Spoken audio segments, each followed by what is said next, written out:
നിക്ഷേപം ഉണ്ടായിരുന്നില്ല. ഞാൻ പറഞ്ഞ മാതിരി അൺഎംപ്ലോയ്മെന്റ് റെക്കോർഡ് ഹൈ ആയിരുന്നു. അഴിമതി എന്ന് പറഞ്ഞ ഒരു നോൺ സ്റ്റോപ്പ് അഴിമതിന്റെ ഒരു സിസ്റ്റം. പിന്നെ ഭീകരവാദം, ടെററിസം വരുമ്പോൾ ഇന്ത്യയുടെ ദുർബലമായ ഒരു റെസ്പോൺസ്. ഇത് ഓർമ്മിക്കണം. ആ 26 ലെവൽ നടന്നപ്പോൾ അന്നത്തെ UPA സർക്കാർ പറഞ്ഞത് ഇത് പാകിസ്ഥാനി ടെററിസ്റ്റ് ആയിരുന്നില്ല, ഇത് RSS ചെയ്ത ഒരു ടെററിസം ആക്ട് ആയിരുന്നു. ജനങ്ങളെ വിട്ടിയാക്കാൻ ആ 10 കൊല്ലം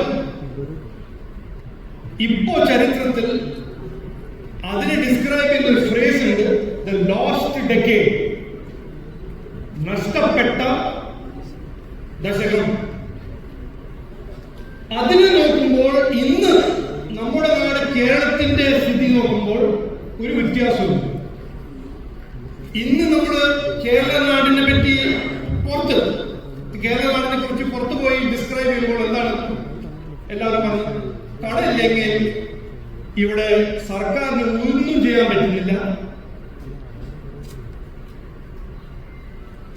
ആശാ വർക്കേഴ്സ്, KSRTC പെൻഷൻ, സർക്കാർ ഉദ്യോഗസ്ഥരുടെ പെൻഷൻ അത് കൊടുക്കാൻ കാശില്ല.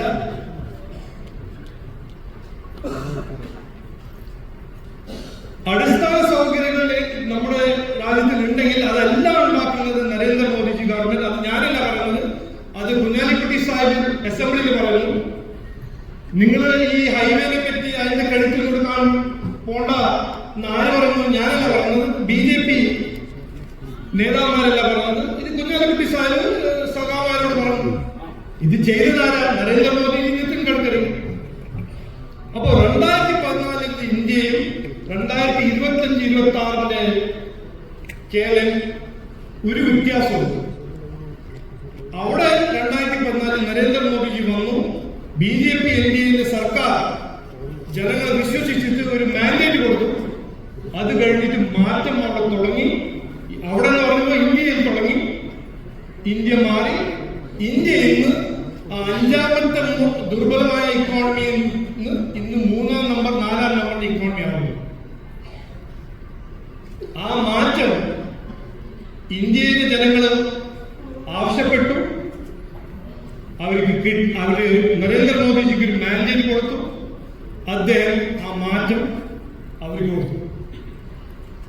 അതേ സമാധാനം നമുക്ക് ഈ കേരള നാട്ടിൽ മാറ്റം വേണം. ജനങ്ങൾ പറയുന്നുണ്ട്.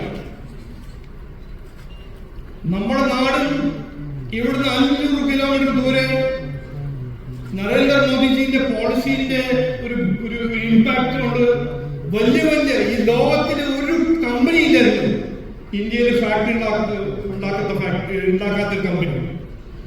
ഇവിടെ R&D സെന്റേഴ്സ്, ലോകത്തിന്റെ വലിയ കമ്പനീസ് R&D സെന്റേഴ്സ് സെറ്റപ്പ് ചെയ്തു, ഫാക്ടറി സെറ്റപ്പ് ചെയ്തു. ആപ്പിളിലാണെങ്കിൽ ഇവിടെ 20% അവരുടെ ഗ്ലോബൽ പ്രൊഡക്ഷൻ ഇന്ത്യയിലെ ഫാക്ടറിയിൽ ഉണ്ടാക്കുന്നു. ഇവിടുന്ന് 500 കിലോമീറ്റർ ദൂരെ തമിഴ്നാട്ടിൽ ഞാൻ മിനിസ്റ്റർ ആകുമ്പോൾ സാങ്ഷൻ ചെയ്ത് ഇവിടുന്ന് 600 കിലോമീറ്റർ ദൂരെ കർണാടകയിൽ വലിയ ഫാക്ടറീസ് വന്ന് കോടിക്കണക്കിന്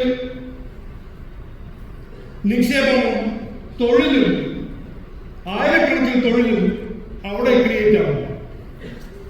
എന്നാൽ എന്താണ് ഈ കേരളത്തിൽ വരാത്തത്? എന്താണ് ഈ നിക്ഷേപം ഇവിടെ വരാത്തത്? എന്താണ് ഈ ആ തൊഴിൽ ഇവിടെ ക്രിയേറ്റ് ചെയ്യാത്തത്?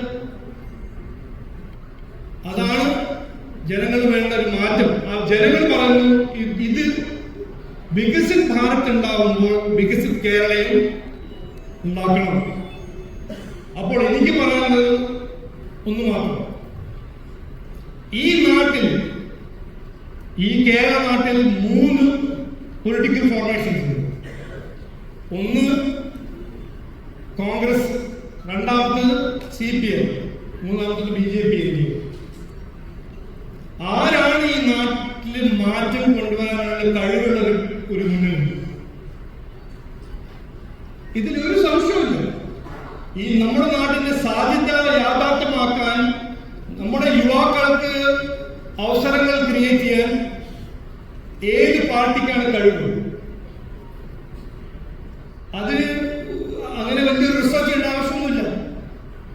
10 കൊല്ലം ജനങ്ങൾ നരേന്ദ്രമോദിജിയെ വിശ്വസിച്ചിട്ട് മാൻഡേറ്റ് കൊടുത്തപ്പോൾ നരേന്ദ്രമോദിജി ചെയ്ത അധ്വാനം, അതിന്റെ ഫലം ജനങ്ങൾക്ക് കാണാം. അതേ സമയത്ത് 67-70 കൊല്ലം ലെഫ്റ്റിനും കോൺഗ്രസിനും കൊടുത്ത അവസരങ്ങൾ അവരെന്ത് ചെയ്തു? ഇതല്ലേ ജനാധിപത്യത്തിന്റെ ഏറ്റവും വലിയ ഒരു കോർ വാല്യൂ. ആരാണ് ജനങ്ങൾക്ക് പ്രവർത്തിക്കുന്നത്? ആരാണ് ജനങ്ങളുടെ പ്രശ്നങ്ങൾ പരിഹരിക്കുന്നത്? ഏത് പാർട്ടിയാണ്? ആരാണ് വാഗ്ദാനം കൊടുത്ത് ഓടുന്നത്? ആരാണ് വാഗ്ദാനം കൊടുത്ത് വാക്ക് പാലിക്കുന്നത്? അപ്പോ പറയാനുള്ളത് ഇതാണ്. ഈ മാറ്റം BJP NDA മാത്രമേ കേരളത്തിൽ കൊണ്ടുവരാനുള്ള കഴിവ് BJP NDAക്ക് മാത്രമുള്ളൂ. ഇത് നമ്മളെല്ലാവരും ജനങ്ങളും വീട് കയറിയിട്ട് ഈ വികസന സന്ദേശം ജനങ്ങളോടൊപ്പം എത്തിക്കണം. ഈ ലെഫ്റ്റും കോൺഗ്രസും അവരുടെ ഈ വിഷവും നുണയും വാഗ്ദാനത്തിന്റെ രാഷ്ട്രീയത്തിനെ നമ്മൾ എക്സ്പോസ് ചെയ്യണം. ജനങ്ങൾക്കൊരു മാറ്റം വേണം, ഒരു പുതിയ കേരളം വേണം. അതൊരു ബസ്സിൽ കയറി നവകേരള സദസ് എന്ന് പറഞ്ഞ കേരളമല്ല.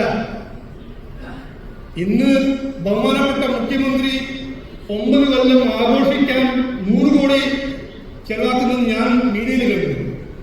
എന്ത് ആഘോഷം! ഒരു ആശാ വർക്കർ 232 രൂപയുടെ ശമ്പളമുള്ള ആശാ വർക്കർക്ക് 100 രൂപ ചോദിക്കുമ്പോൾ അത് തരില്ല എന്ന് പറഞ്ഞ മുഖ്യമന്ത്രിയാണ് ഇന്ന് ആഘോഷിക്കുന്നത്. തീരദേശത്ത് ഞാൻ ഇന്നലെ പോയി ഈസ്റ്റർ ദിവസം തീരദേശത്തെ കടലാക്രമണത്തിന് ഒരു സീ വോൾ ഒരു 40-100 കോടിയുടെ സാങ്ഷൻ ചെയ്യാൻ പറ്റാത്ത മുഖ്യമന്ത്രിയാണ് ഇന്ന് ആഘോഷിക്കുന്നത്. കടം വാങ്ങാണ്ട് മുമ്പോട്ട് പോകാൻ പറ്റാത്ത ഒരു സർക്കാരാണ് ഇന്ന് 100 കോടി ചെലവാക്കിയിട്ട് ആഘോഷിക്കുന്നത്. എന്തിന്റെ ആഘോഷം? 610 കുടുംബങ്ങള് മുൻപത്ത് 35 കൊല്ലായിട്ട് അവരെ പ്രശ്നങ്ങൾ പരിഹരിക്കാണ്ട് ഈ കോൺഗ്രസ് ലെഫ്റ്റ് അവരെ വെട്ടിയാക്കി വാഗ്ദാനം കൊടുത്തിട്ട് നരേന്ദ്രമോദിജിയാണ് വഖഫ് ബിൽ അമെൻഡ്മെന്റ് ആക്ട് കൊണ്ടുവന്നത്. എന്ത് ആഘോഷം! അപ്പൊ എനിക്ക് പറയാനുള്ളത്, ഈ നാട്ടിൽ നമുക്ക് മാറ്റം കൊണ്ടുവരാൻ ഇത് നമ്മുടെ കടമ, നമ്മുടെ ലക്ഷ്യം, നമ്മുടെ ദൗത്യമായിട്ട് കാണുന്നു. 4 കോടി മലയാളിയുടെ വികസനം, ക്ഷേമം BJPന്റെ ലക്ഷ്യമായി കാണുന്നു. ഇത് ഇവിടെ ഇങ്ങനൊരു മാറ്റം ചെയ്യാനൊരു കഴിവുള്ള പാർട്ടി BJP NDA മാത്രമുണ്ട്. കാര്യം നടക്കണം, പരിശ്രമം ഉറപ്പാക്കണം. ഇനി വരുന്ന മാസത്തില് നമുക്ക് എത്രയോ കാര്യങ്ങൾ ചെയ്യാനുണ്ട്. അതിനെക്കുറിച്ച് MT രമേശ്ജിയും ശോഭാജിയും മറ്റേ എല്ലാ ജസ്റ്റിൻ ജേക്കബിയും എല്ലാവരും സംസാരിക്കും. എനിക്ക് അവസാനത്തിൽ പറയാൻ ഒരു കാര്യമുണ്ട്. ജനങ്ങൾ ആഗ്രഹിക്കുന്ന മാറ്റം BJP NDA മാത്രം ചെയ്യാൻ പറ്റും.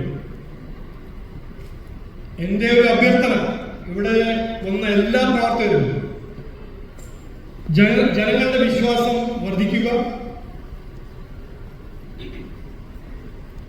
എന്റെ ചുമതല, എനിക്ക് പാർട്ടി തന്ന ചുമതല, ഈ വികസിത കേരളത്തിന് വേണ്ടി പാർട്ടിയെ അധികാരത്തിൽ കൊണ്ടുവരാൻ വേണ്ടി ആത്മാർത്ഥമായ പ്രവർത്തിക്കുന്നവരെ നേതാവാക്കാനാണ് ഞാൻ എന്റെ ചുമതല ആയി കാണുന്നത്. ഞാൻ നേതാവാകാനല്ല വന്നിരിക്കുന്നത്, നേതാവ് ഉണ്ടാക്കാനാണ് ഞാൻ വന്നിരിക്കുന്നത്. അപ്പോൾ ഇത് മനസ്സിൽ വെക്കണം. നമുക്കെല്ലാവർക്കും ഒരു വികസിത കേരളം സൃഷ്ടിക്കണം. അത് നമ്മുടെ ദൗത്യമാണ്, ലക്ഷ്യമാണ്, ജനങ്ങൾക്ക് വേണ്ടി നമ്മുടെ ഒരു കടമയാണ്. അങ്ങനെ കാണണം, മാറ്റം കൊണ്ടുവരണം. വികസിത് കേരളം ഉണ്ടാക്കണം, ഇനി മാറാത്തത് ഇനി മാറണം എന്ന് വാക്ക് ചുരുക്കുന്നു. എല്ലാവർക്കും നമസ്കാരം, നന്ദി, ജയ് ഹിന്ദ്.